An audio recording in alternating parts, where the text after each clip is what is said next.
And so, wasn't that amazing? I mean, those youth, like I said before, if the future's in their hands, we're in a very, very good place. So, welcome to the final plenary session.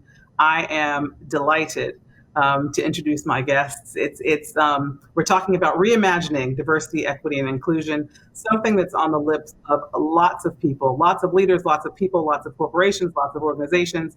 I think we have to think about what our opportunities are in the current environment, given everything that's happening. And I think there are lots of opportunities. I think we focus on the challenges that we have, but there are lots of opportunities in this as well. And so I'd like to introduce my amazing panel of guests. We have Andrew Fairbairn, the CEO of SEO in London. Andrew's waving at you. We have Maja Hazell, the global head of D&I at White & Case, based in New York, and Andrew's in London. And then we have Naik, who is the CEO of Transunion in South Africa.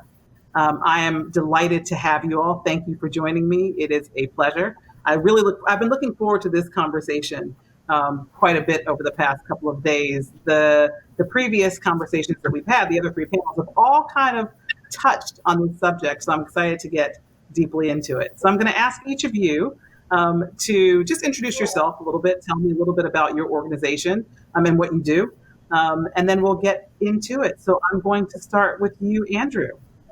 Welcome. Okay. Well, thanks so much. What a great opportunity to be part of an interesting discussion and to talk a little bit about what we do too. So thank you for this. So SEO London, SEO sponsors for educational opportunity. We are a 20-year-old charity in the UK context, which is, we've sort of borrowed the DNA from another predecessor organization in New York called SEO and transplanted it to London. We did that a long time ago, and since then, our little program that we started has grown to be a bit of a monster. I helped found it all those many years ago. India, you were one of our first volunteers, I recall, interviewing kids. And to see where we've come now is a joy. The program is now 14,000 young people across the UK who are now registered in our sites, who are reaching out for opportunities that our network can provide to over 90 different sponsor firms across a dozen industries or so. We started with roots in investment banking, but have now moved on, and we're doing everything from alternatives to traditional fund management to corporate law to engineering, technology, consulting, and you name it. We're doing something with it. The goal of the organization is to work with young people, age 15, all the way through their careers to our oldest alumni are now about 40 years old, and help them rise, and access opportunities, and give them the training they need to rise, and support them throughout that entire journey. And links all of our programs together, and this is really fundamental, is the notion of giving back. It's this notion of, it's not about you, it's about the people who come after you. So, I went through SEO in New York back in 1995, my shot into Wall Street at Lehman Brothers and then UBS. For my part, I'm now giving back and trying to make sure that the next generation of young people is able to obtain the same level of opportunities through this newly, not so new, this 20-year-old organization. But we're changing every day, and we're innovating every day and growing every day. We're booming at the moment for reasons we might be able to explore later on. But, very pleased to be here, and thank you for having us. Thank you. It's a pleasure. Thank you, Andrew, so much for being here. Maja, I'd like to welcome you. You're the global head of D&I at White & Case. Can you tell us a little bit about your role, what you do, and what's happening in your firm at the moment? Absolutely. I have been at White & Case happily for over 6 years now. I oversee the firm's global diversity and inclusion strategy. I work across our 44 offices in 30 countries, partnering with our leadership, our chair, our COO, our executive committee to drive forward our strategic objectives. Our diversity and inclusion strategic plan is aligned with the firm's strategic plan, focusing on areas of recruitment of talent, professional development, retention, equitable and inclusive environment, client engagement, partner closely with a number of our clients on and support their diversity initiative. I'm also a consultant to clients in that space. And communication. If you're not communicating what you're doing on diversity internally and externally, it is really hard for it to have an impact. And I'm particularly cognizant of that as we're in the space of dealing with Black Lives Matter and George Floyd, and what's our responsibility if people to foster change and difference.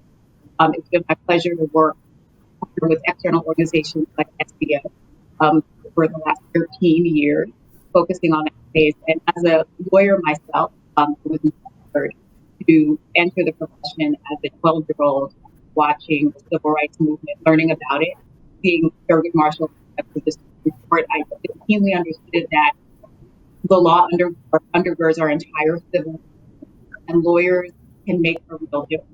And it's why I practice to the work that I do now in diversity and to pay it forward in terms of the tremendous opportunity I was afforded having a successful career as an executive for over 7 years and launched everything, and how I'm so invested in where there's equal access to opportunity. Thank you. I know there's a little bit, I ask everybody just to kind of be patient with us. This is a digital world. And sometimes, there's a little challenge with latency, which we can't control. Normally we'd be in a room together and you'd be able to hear us more clearly, but please bear with us if we have slight latency issues, which are only down to bandwidth. So hang with us. So Lee, welcome. Thank you for being here all the way from South Africa. It's coming towards the end of your day, the beginning of ours, but the end of yours.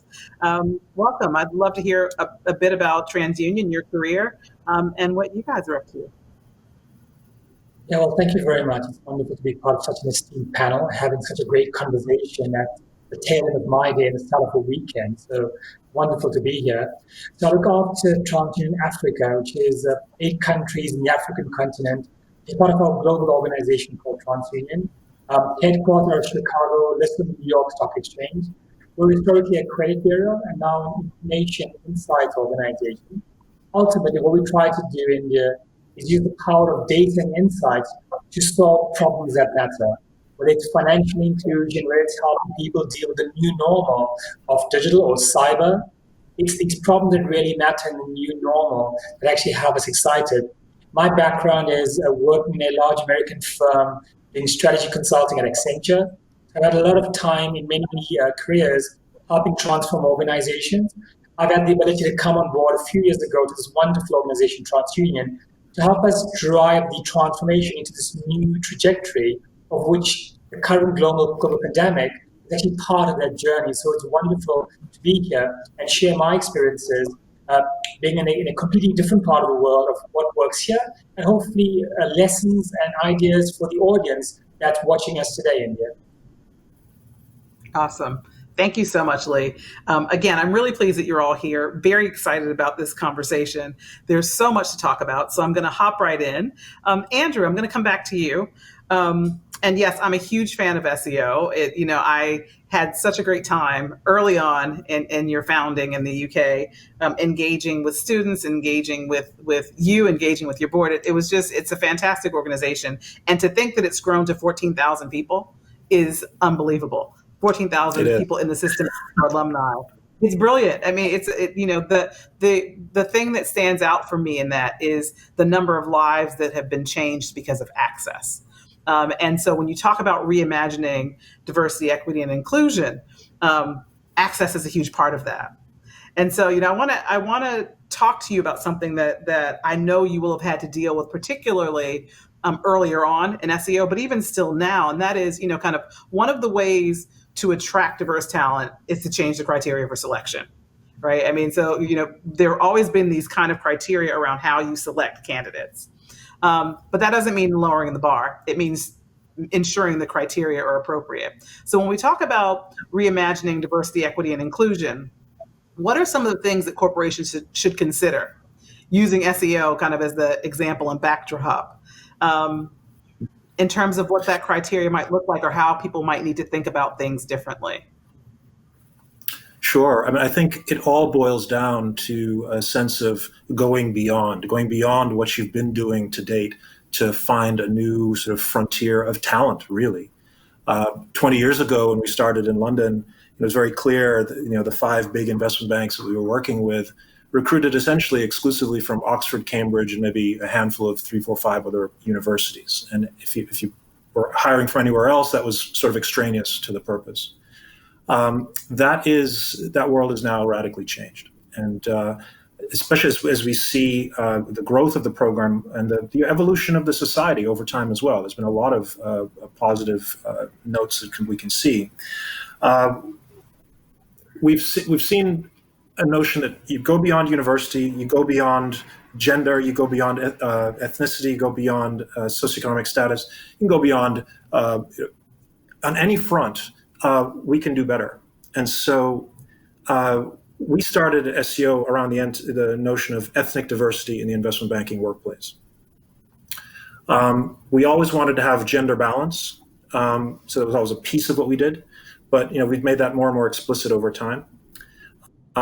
We have always thought of social mobility organization, but we've made that more explicit over time as well, as we've seen the more clear demand from firms to go there.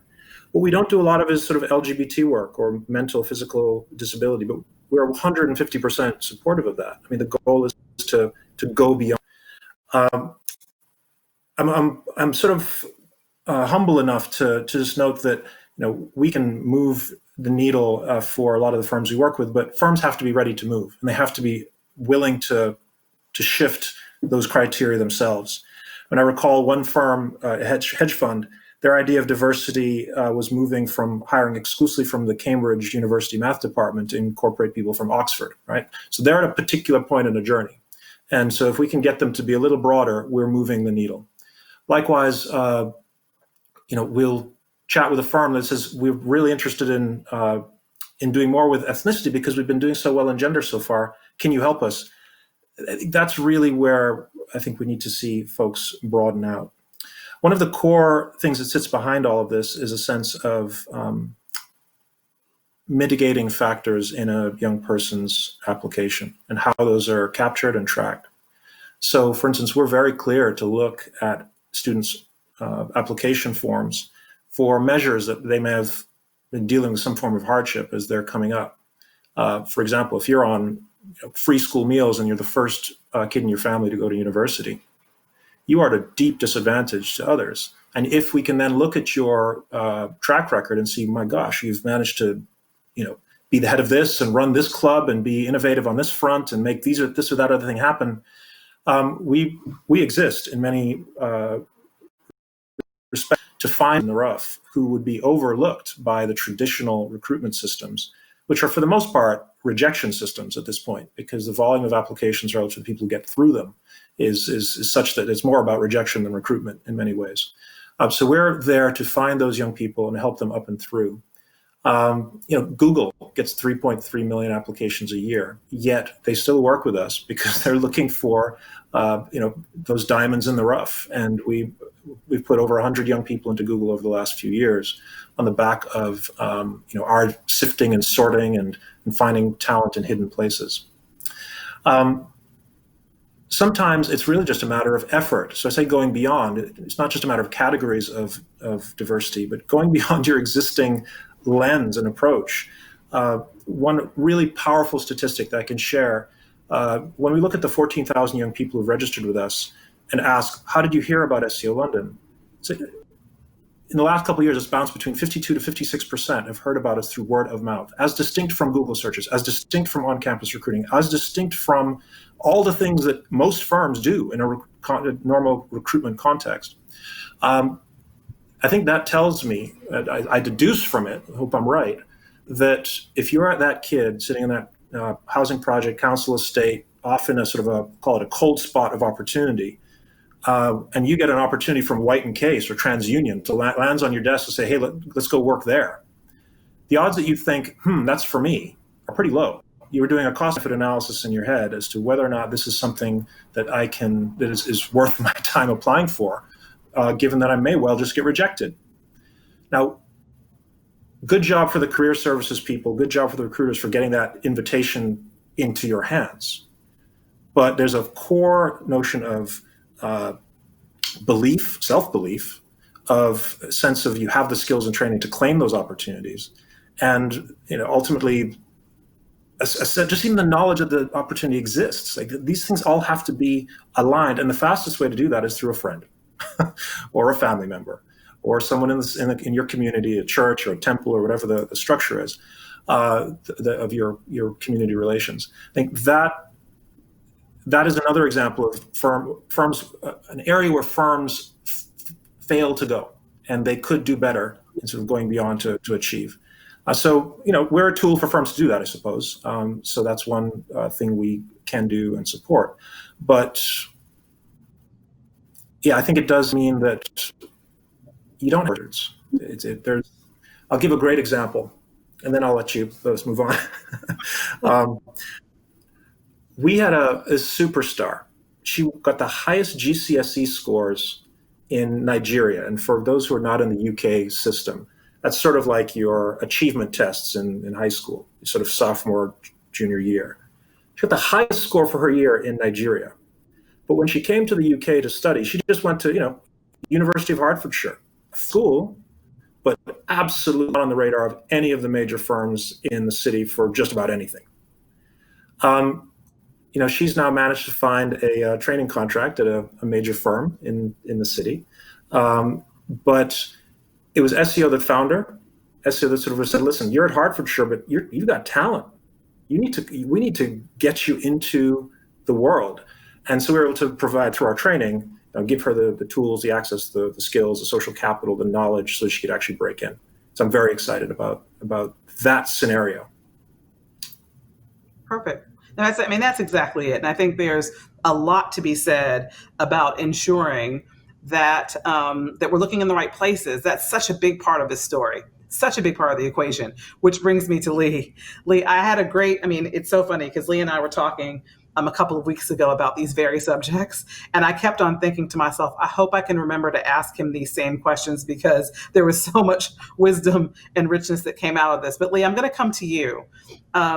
Especially when you start thinking about race and what racial equity looks like in these spaces. And, conversations about race in other parts of the world haven't happened as readily as they have in South Africa as a direct result of the legacy of apartheid and specific policies that were put in place to try to create equity. But you've significantly changed the racial composition of your organization. What were some of the things that you did to achieve that? And more than that, how did you manage the stakeholders who may have not necessarily been in opposition, but who may have been naysayers around what your results might have been as a result of doing that?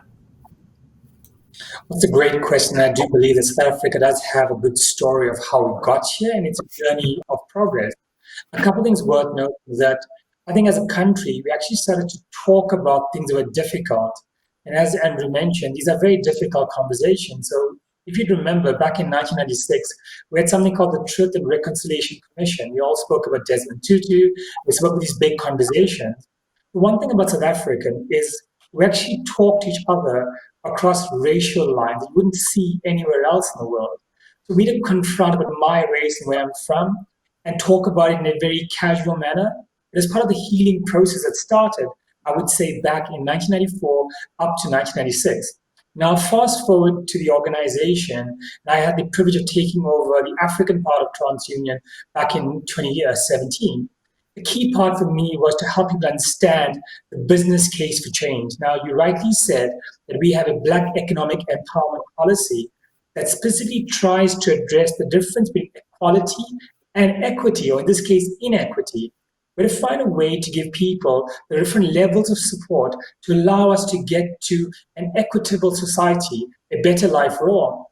The key thing I think we did really well in the journey that we've been, and those that came before me set the foundation at Transunion Africa, we spent a lot of time understanding what is this case for change? Why do we have this policy? To the global shareholders, the local shareholders, to the top management. We had to have some honest conversations. For many of my people that work as part of my team, some of these were uncomfortable conversations. We kept promoting the concept of safe, comfortable environments, very akin to the Truth and Reconciliation Commission. a safe environment to have tough conversations. So I think the first part was to set the platform for having the conversation. The second was to lead from the front. It would be remiss of me to say we need to change, but I don't lead. Now, I am a Black Indian as part of the definition of equity in South Africa. I recognize as a leader that I'm a minority relative to the Black African population, right? We call this the economically active population. So as a leader, I own this. And I talk to my people, recognizing that I am a smaller part of the inequity in the society. I'm affected, but relative to Black African, I own it. So in talking, India, to my people, to my leadership team, we own this together. So that's the first thing. As a leader, you need to embrace this. The second component is I have several hundred people working under me, but my immediate leadership team had to buy into this. Now, it may not make sense to them, and they could choose an alternative path somewhere else. But as an organization, we subscribe to the social consciousness that I, as a leader, had, that we as a business had the right and we needed to play in society. And consequently, I assembled a team around me that bought not into the growth of the organization only, but to the need to have a transformed organization relative to what we needed. And then finally, a key part of success is measurement. We all talk about strategy. If we can't measure success, then it's all just talk. A large part of how we did in South Africa is to specifically measure success we're having in terms of racial, gender, with different measures between us. And what's specific in South Africa is not only do we measure it internally, we have our Department of Labor, which is a government entity that actually requires us to submit an annual report showing us how we're delivering on the plan that we signed up to as leadership. So it's a combination of an enabling environment at a country level, where we set the tone back in 1996, internal commitment and leadership to make the change, and continual honest buy-in and change management to make sure that we own up on the commitment we made. Because without delivering on the commitment, India, it's just hearsay and just talk.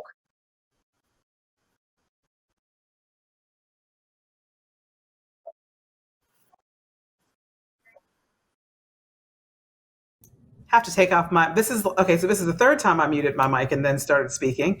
So I can't blame this one on latency issues. I can blame this one on my fingers. But that, that is exactly the point, Lee. And one of the things that I kept thinking about after we spoke the last time, and just kind of hearing you again, is just that there are so many pearls. People are trying to navigate how to do this in these spaces, and there is a blueprint for it, right? And in some ways, it's interesting because the West has a level of arrogance around how things should be done. And I think that we're experiencing the impact of that now in the West. But there is such a great blueprint for some of the things that we might want to consider, around how we step into these spaces and around how we start to have the conversations. And I'm going to come back to you on a part of that, because I think it's really important as we start to plan for what we do globally, as the murder of George Floyd sparked conversations everywhere. I mean, absolutely everywhere in the world, for different reasons, but it sparked those conversations. So thank you for that. And Maja, I'm going to move to you. You have global responsibility for D&I at one of the most well-known law firms in the world.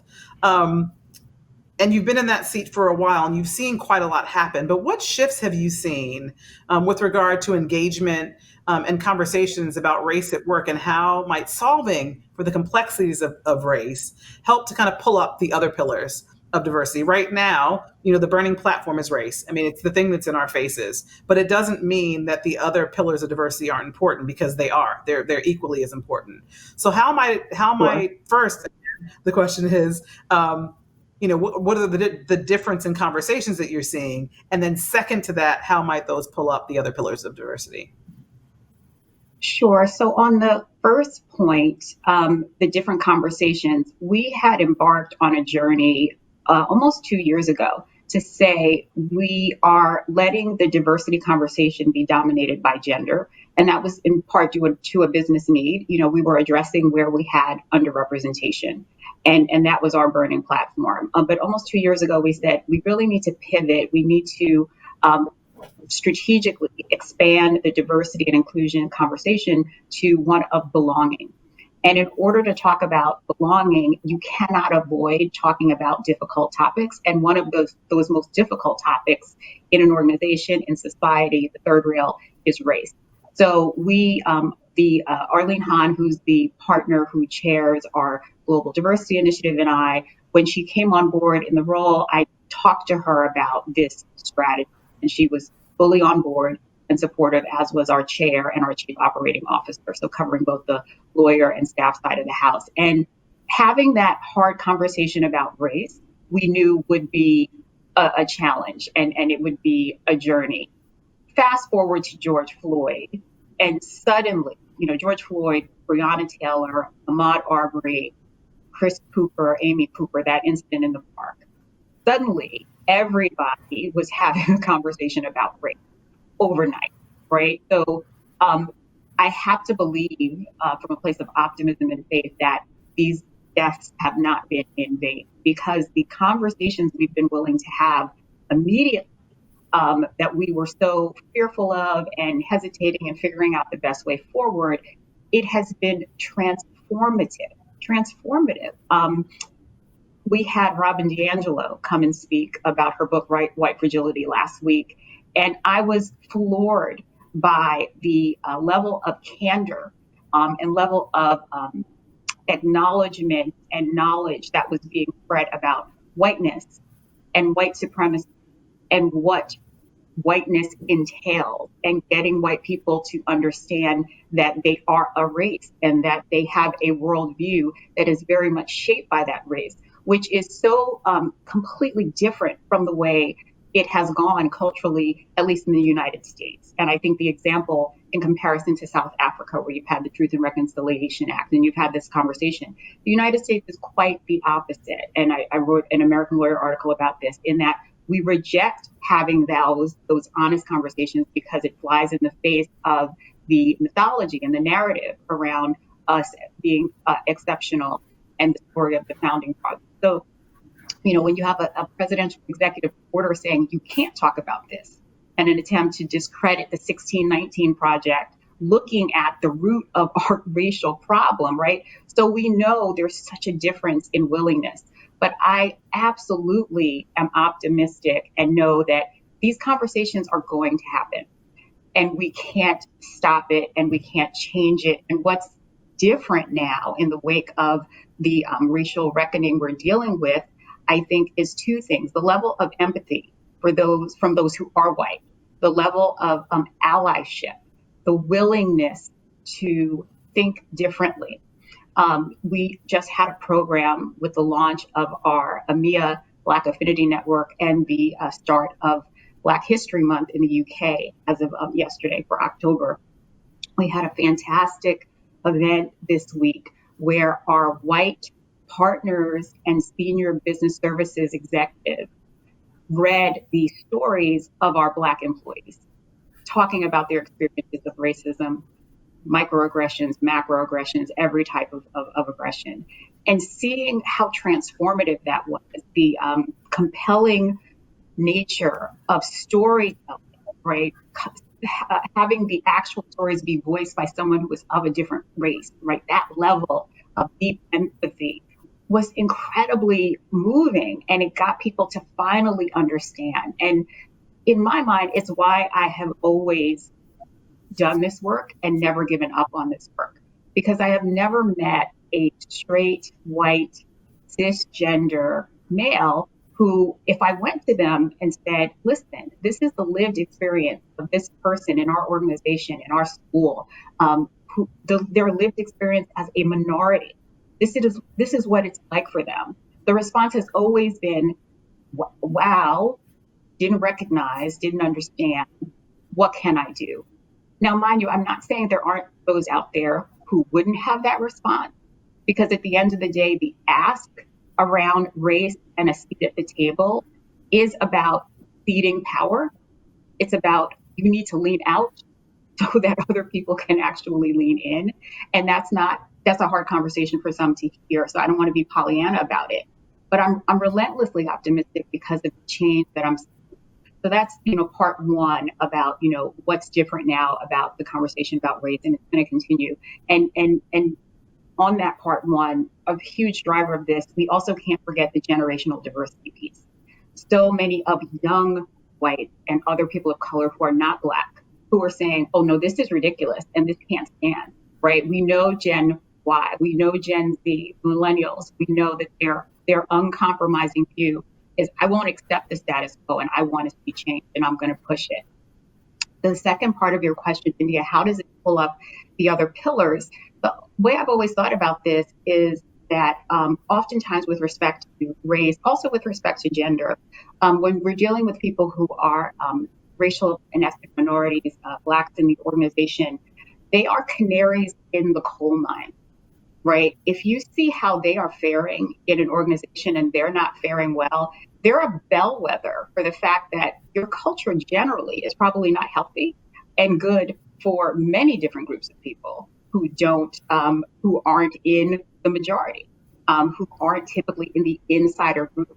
So if you solve the problem for this group that is typically most severely impacted, most likely to fall through the cracks, you will make the culture better for everybody. And we're absolutely seeing that. The solutions we're coming up with in the Black Lives Matter discussion to make sure we're addressing the challenges of those who are underrepresented in our organization are absolutely going to be applicable and helpful to other groups and absolutely pull up the other pillars. And what I'm really proud of, that I'm my organization by and large, though I get, you're not going to say it to me as the head of diversity, is the level of allyship. I'm not seeing people of color from other groups saying, well, what about us? What about gender because you're focusing on race? What about LGBT because you're focusing on race? Far from it. It is, I want to use any privilege I have to make this better, and this cannot stand. So that's how I see it.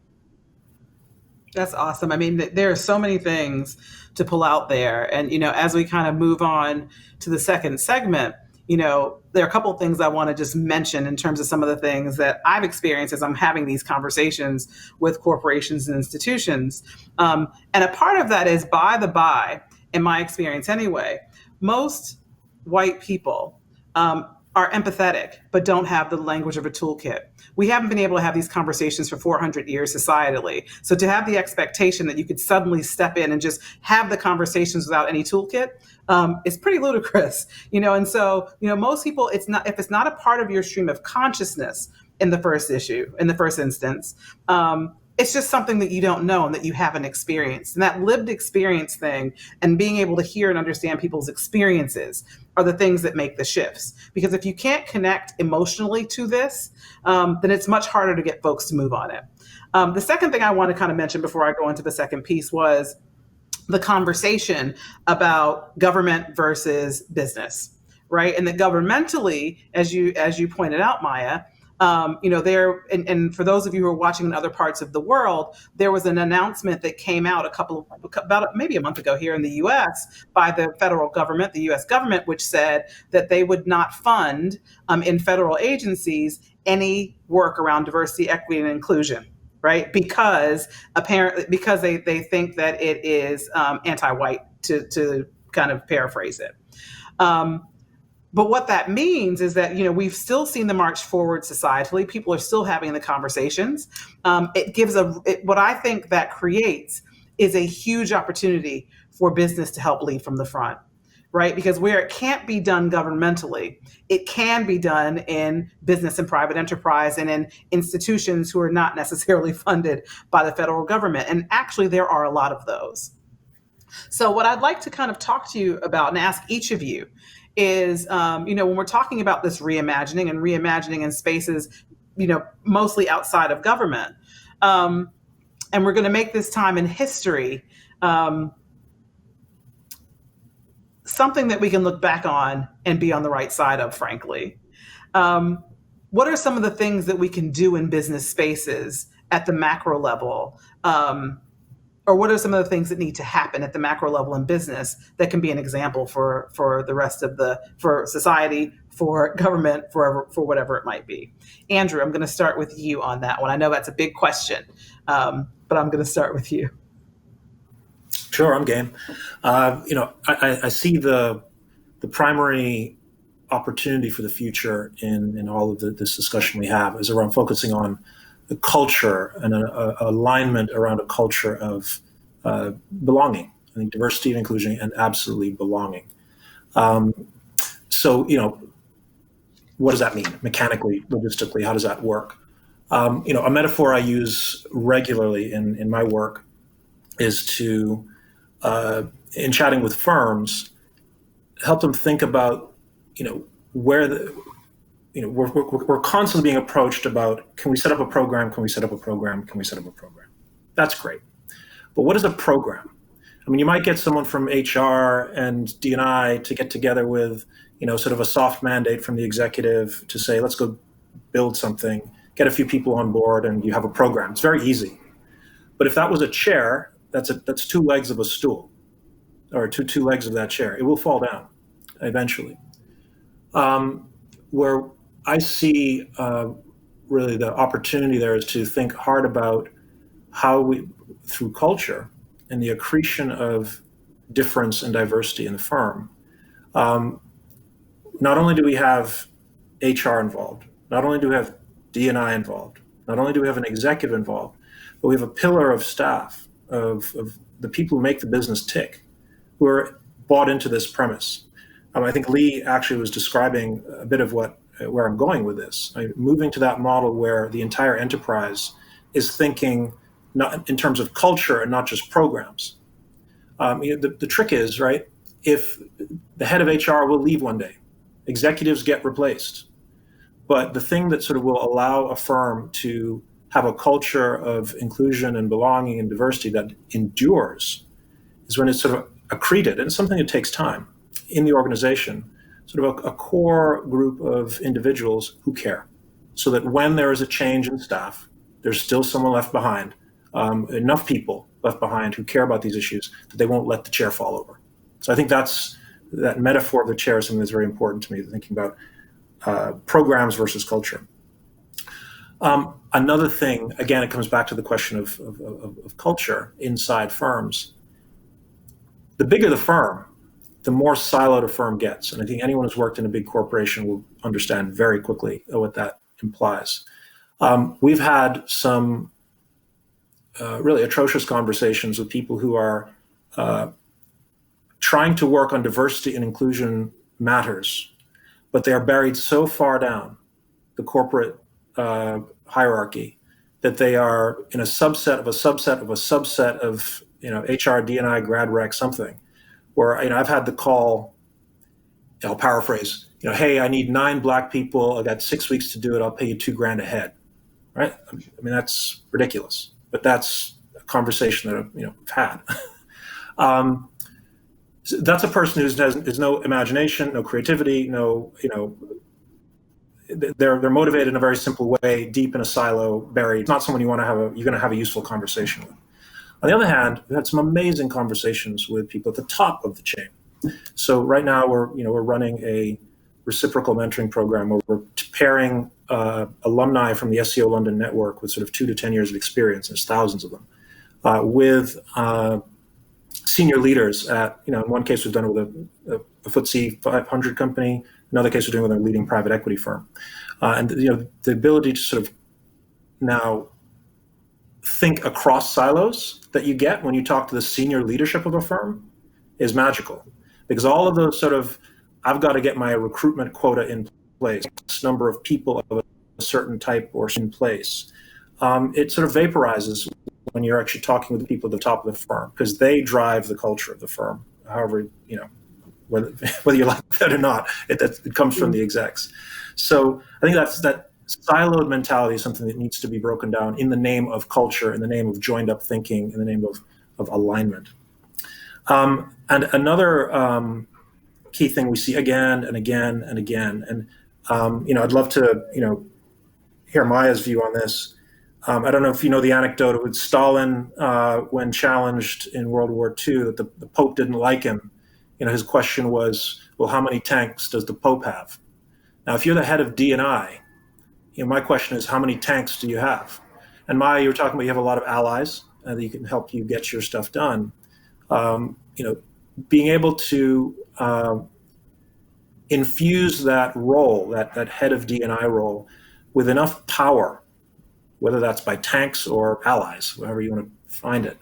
I think that's another thing we see that fails frequently, because people are given a title but no ammunition, no tanks. So those three sort of ideas, the chair, the three-legged stool, these silos in the face of just organizational bureaucracy, and the ability of D&I to actually make a tangible difference, all come back to a central theme where I see we ought to be moving the conversation from really diversity and inclusion to one of culture and alignment around diversity and inclusion and belonging.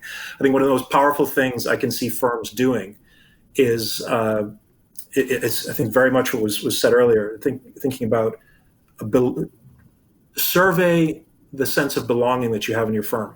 Employee engagement surveys. Do you feel that the different populations that exist inside your employee base feel like they have a stake in the game? Do they feel mentored? Do they feel sponsored? Do they feel listened to? Do they feel promoted? Are they getting the right training?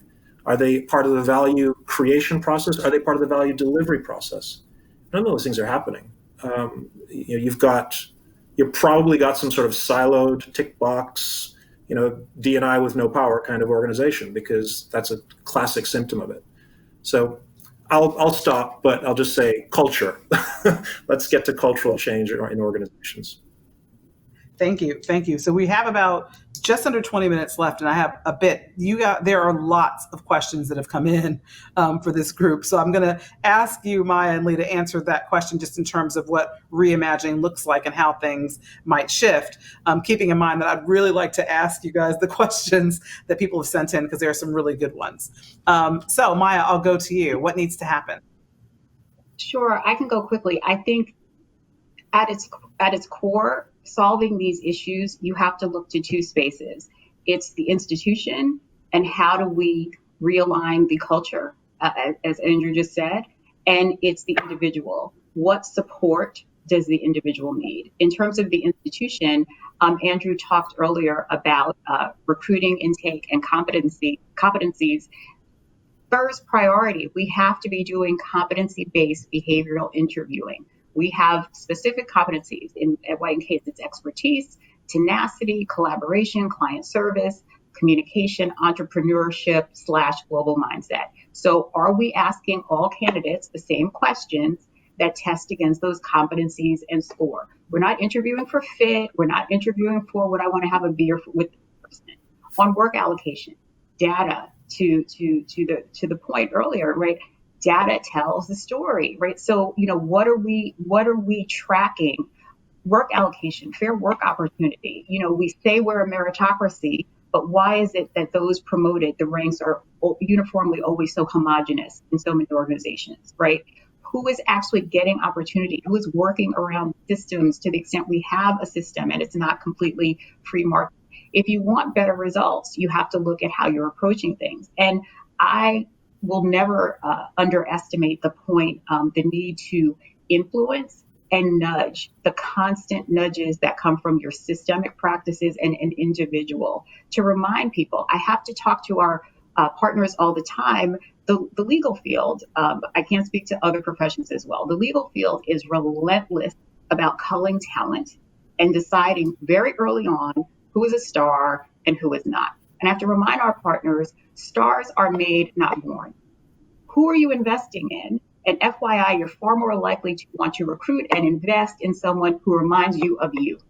And so if we're not getting diversity in who we're ultimately seeing at the top of the chain, that's a driver, right? So it's hard to hear that we have implicit biases or explicit biases that, result in certain outcomes, but it's the truth. And then as an institution, leadership has to say, this cannot stand. We won't accept this. It's going to count in how you're evaluated, how you're compensated. These are the measures we're going to take to address this, to be the meritocracy we claim to be. Right? Awesome. Part of it is going to be the hard conversations, education around headwinds and tailwinds, who suffers in certain ways.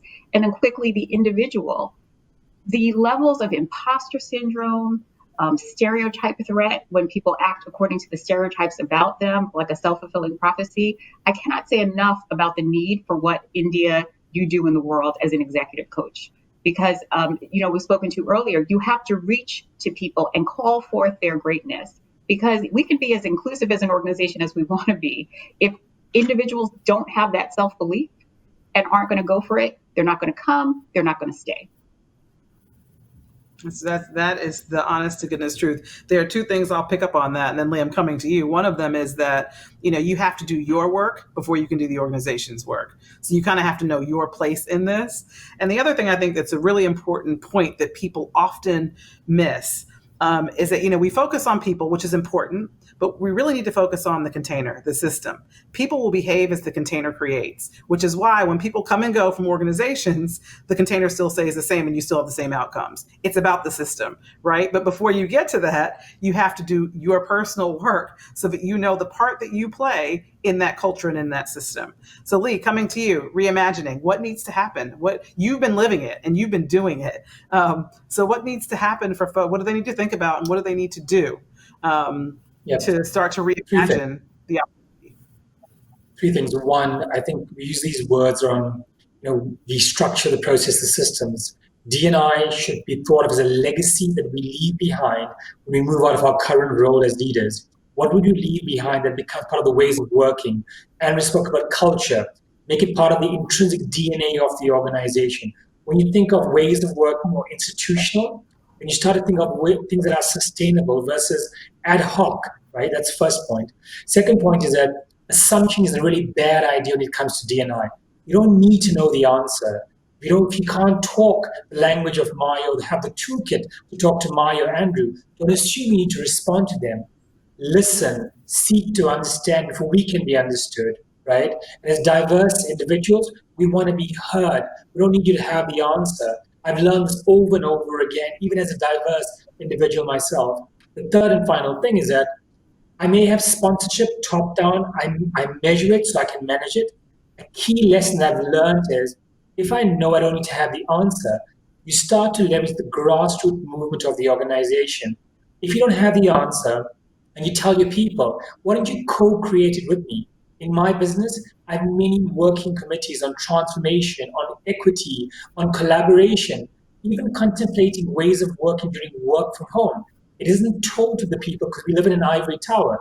Let's co-create the outcomes we want based on what we collectively want for our organization and or our society. Wow. I mean, that co-creation thing is a big deal. And that one, I think, and of all that I'm kind of thinking right now, that pearl around engaging your people to create the solution and not deciding what the solution should be top down and trying to get people to do it is huge. And I think it's one of the bases of actually successfully doing equity work full stop. Right. And I think, people often they don't know the difference between equity and equality, and the words are used quite interchangeably, right? So equality is kind of that nirvana thing. And when I say actually justice is nirvana, but then if you come one down, you're at equality. And the road to that is equity. And so, that's that baseline of ensuring that everybody's included in the solution is huge to being able to get equity, equality, and then justice. So I'm going to go to questions. There were some audience questions, some great ones that I really loved that my wonderful moderator pulled out. Lee, I'm going to come back to you actually, because it's on the back of something you just said. And the question was, you mentioned safe spaces and being able to have difficult conversations about race. How do you create them? It's a really interesting question. And I know that's loaded, but yeah, I'll leave that one with you. Let's see what you have to say. It's really interesting because it's a parallel approach. I can't dictate to my people what's the right approach. I can't tell you to and force you to have a chat with me about a hard topic. In our business, we have different levels. For example, we have a manager cafe only with managers where managers can talk to each other about tough topics. We have a day once a month where you can request time with a colleague, with a coach that can talk to you about diversity. You've then got HR, then you've got leadership. So the answer is not so simple. The answer, you need multiple approaches to afford employees the best opportunity to engage with you on a topic sensitive to them. Remember, in the world that we live now in, the employee and or the consumer will choose the channel and the context in which to have a hard conversation. So where possible, make multiple channels available to them at different levels of hierarchy or different methods, be it digital, chatbot, physical cafes, to make this happen. Options are the best way to get the maximum impact. You can't prescribe success from a method perspective. No, that's that. I mean, I think that multitude of things kind of going across is wonderful. So thank you, Lee. Thank you for that. Maya, I'm going to come to you. The question was, though many aren't talking about, excuse me, this is about allies. You said, though you've mostly seen allies, how do you engage the quiet dissenters who won't say what they are really thinking because of the momentum around the conversations about race? This is what keeps me up at night and what I keep raising to our chair and our leaders. What about the people who don't agree and don't feel they have the space to speak? I'm not interested in preaching to the converted. I want to engage those folks in conversation. And so we've just been brainstorming about the best ways to approach that. I will do the personal outreach to the suspected to say, what do you think? Safe space, not here to judge you. And I think I project that. I'm not here to shame and blame and label you. I ultimately want you to see a broader view. And so it goes to the creating the safe space question. And I think you have to acknowledge it. I think I also try to proactively share messages that address what concerns them. That diversity and inclusion is not a threat. It is not about a redistribution, an unfair redistribution from one group to another.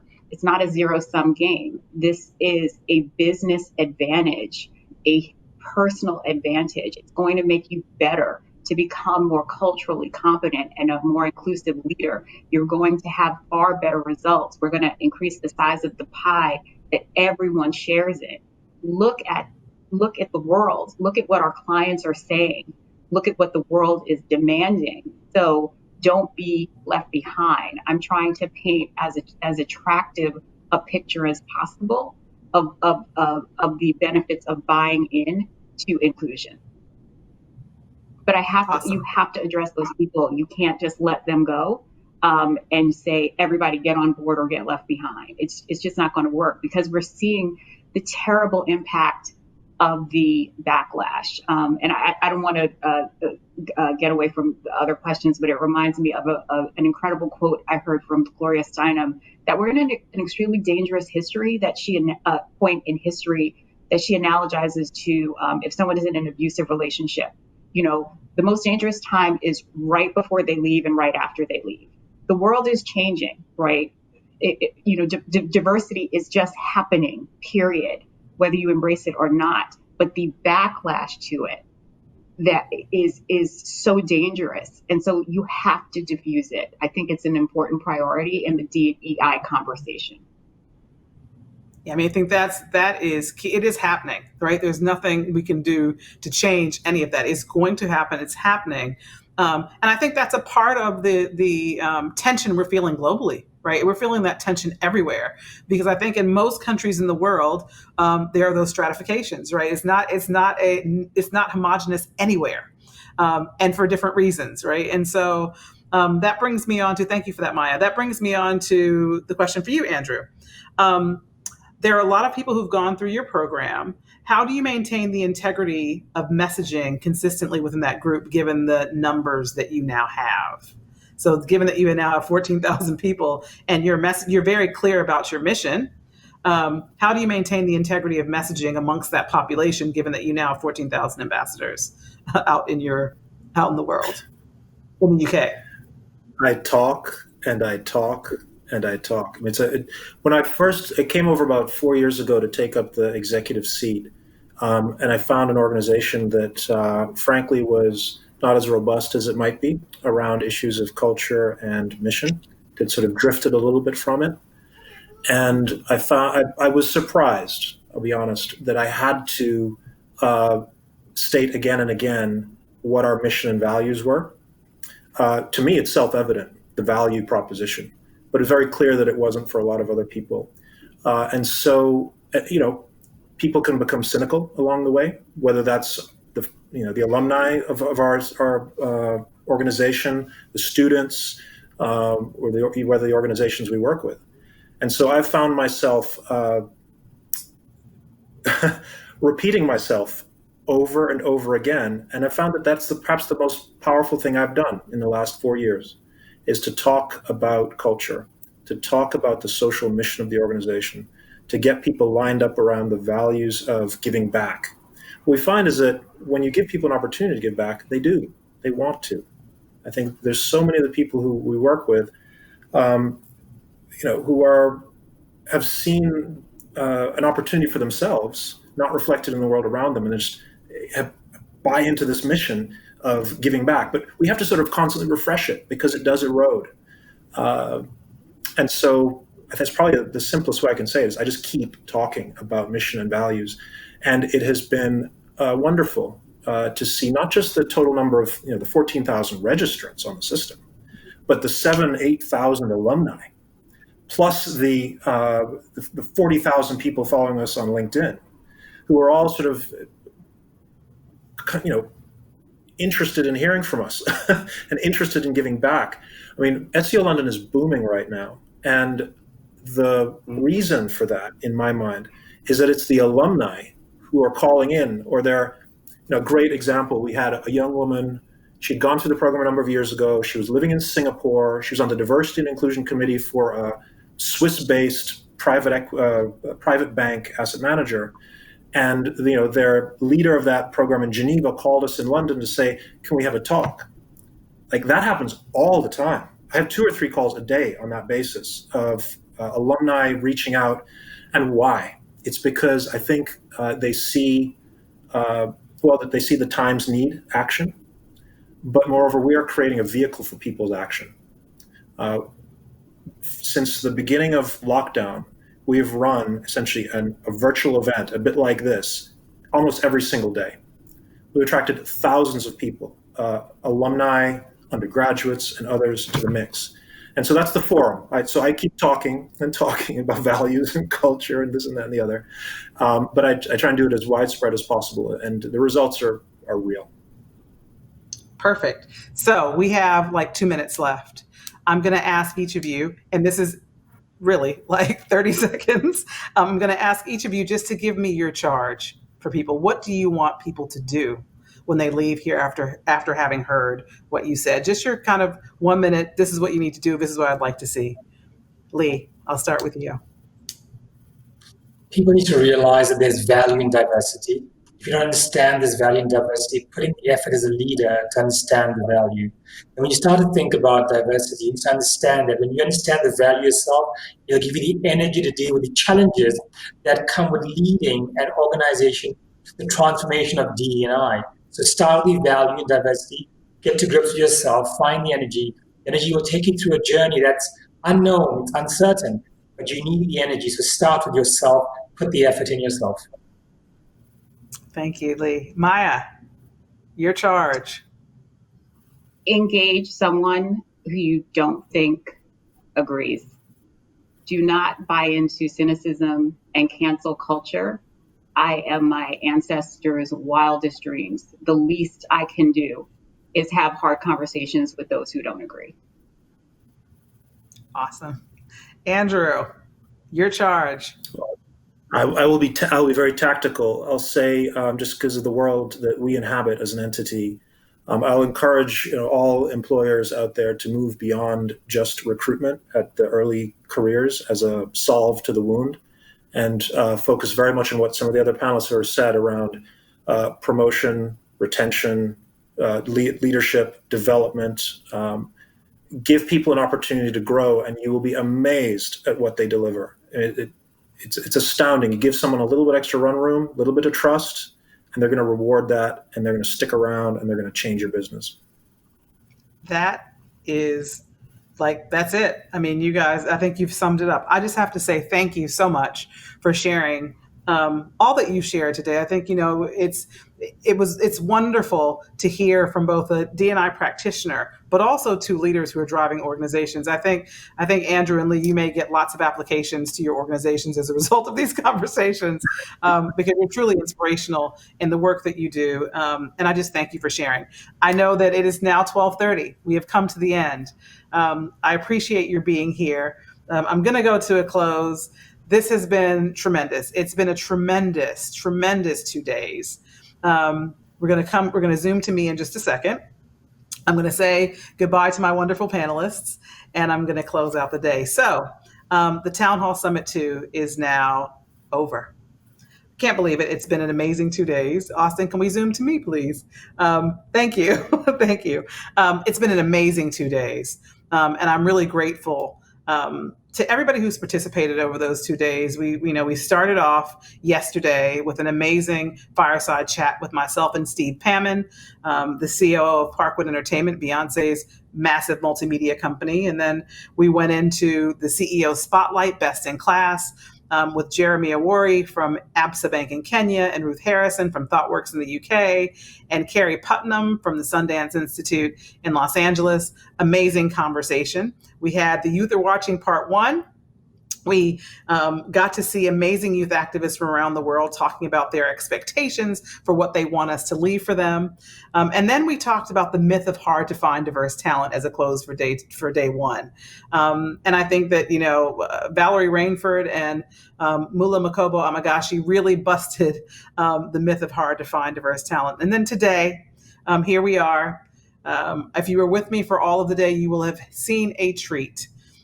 We started the day with Melanie Trotman, formerly a journalist at the Wall Street Journal, who's now the chief editorial consultant and vice president at Edelman. Talk with Lisa Ross from Edelman, Jaap Venema from USP, and Jim Taylor from BoardSource. I'm doing all of this off my memory. You can tell that I've been steeped in this. Tremendous conversation about maintaining and building trust during crisis. We saw part 2 of our youth documentary, again with amazing young people who are our future. And now here we are with finishing up with Reimagining Diversity, Equity, and Inclusion. It has been a pleasure. I will see you in March of next year. The next Town Hall Summit is in March. You have to wait for another 6 months or so before I can do it. It takes about that long to get this stuff together sometimes. But thank you for joining me. Thank you for participating. The recordings will be on the website, thetownhallsummit.com, in a couple of days' time. Go back and watch anything that you've missed. And until the next time, see you soon.